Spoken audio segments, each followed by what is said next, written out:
Hello everyone, welcome to the daily AI Telugu channel. ఈ వీడియోలో students face చేస్తున్న ఒక ఇంపార్టెంట్ ప్రాబ్లం గురించి మాట్లాడుకుందాం. అదే ఎగ్జామ్స్ లో ఎలా పాస్ అవ్వాలి. ఎగ్జామ్ అంటే stress, tension, last time preparation, కానీ స్మార్ట్ గా ప్రిపేర్ అవుతే ఈజీగా పాస్ అవ్వచ్చు. So let's look at simple but powerful study tips that actually work. Understand your syllabus clearly. ముందుగా మీరు చదివే సబ్జెక్ట్ యొక్క సిలబస్ ని కంప్లీట్ గా చూడండి. ఫ్యాకల్టీ ఏం టాపిక్స్ ఇంపార్టెంట్ చెప్పారో నోట్ చేసుకోండి. టైం వేస్ట్ కాకుండా ఎగ్జామ్ పాయింట్ ఆఫ్ వ్యూ లో ప్రిపేర్ అవ్వడానికి సిలబస్ చాలా important. Analyse previous question papers. Last 3 to 5 years question papers తీసుకొని ఫ్రీక్వెంట్లీ వచ్చే క్వశ్చన్స్ ని ఐడెంటిఫై చేయండి. చాలా క్వశ్చన్స్ రిపీట్ అవుతాయి. మోడల్ పేపర్స్ ని ప్రాక్టీస్ చేయడం వల్ల ఎగ్జామ్ ప్యాటర్న్ అర్థమవుతుంది. అలాగే కాన్ఫిడెన్స్ కూడా పెరుగుతుంది. Prepare short and smart notes. చాలా లెంతీ టాపిక్స్ ని షార్ట్ నోట్స్ లాగా ప్రిపేర్ చేయండి. హెడ్డింగ్స్, ఫార్ములాస్, కీ పాయింట్స్ ని హైలైట్ చేయండి. రివిజన్ టైమ్ లో 1 day బిఫోర్ ఎగ్జామ్ ఈ షార్ట్ నోట్స్ చాలా యూజ్ అవుతుంది. Make group study effective. Friends తో గ్రూప్ లో చదవడం వల్ల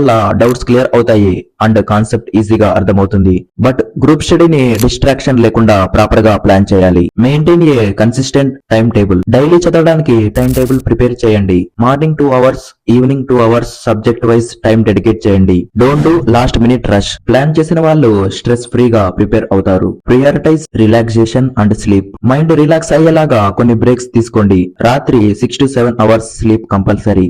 మైండ్ డిస్టర్బ్ గా ఉంటే మన మైండ్ లోకి ఎంత చదివినా ఏం వెళ్ళదు. చాలా ఇరిటేట్ గా ఫీల్ అవుతాం. హెల్తీ ఫుడ్ అండ్ ఎక్సర్సైజ్ కూడా చాలా ఇంపార్టెంట్. ఎగ్జామ్ లో పేపర్ చూసాక ఈజీ క్వశ్చన్స్ ని ముందు రాయండి. టైం ని డివైడ్ చేసుకోండి. ఈచ్ సెక్షన్ కి ఒక లిమిట్ టైం పెట్టుకోండి. టెన్షన్ పడకుండా మనం ఎగ్జామ్ రాస్తే మనకు ఆటోమేటిక్ గా ఒక మంచి రిజల్ట్ వస్తుంది. డయాగ్రామ్స్ నీట్ గా డ్రా చేయడం, నీట్ హ్యాండ్ రైటింగ్ మెయింటైన్ చేయడం, అలాగే కంపల్సరీ రివిజన్ చేసుకునే ఎగ్జామ్ కి వెళ్ళండి. ఫ్రెండ్స్, ఈ స్టడీ టిప్స్ మీరు ఫాలో అవుతే ఎగ్జామ్ లో పాస్ అవ్వడం కాదు, హై స్కోర్ కూడా తెచ్చుకోవచ్చు. వీడియో నచ్చితే లైక్ చేయండి అండ్ సబ్స్క్రైబ్ చేయడం మర్చిపోకండి. మీ ఫీడ్బ్యాక్ కమెంట్ లో చెప్పండి. మళ్ళీ కలుద్దాం మరొక ఇంట్రెస్టింగ్ వీడియోతో. జై హింద్.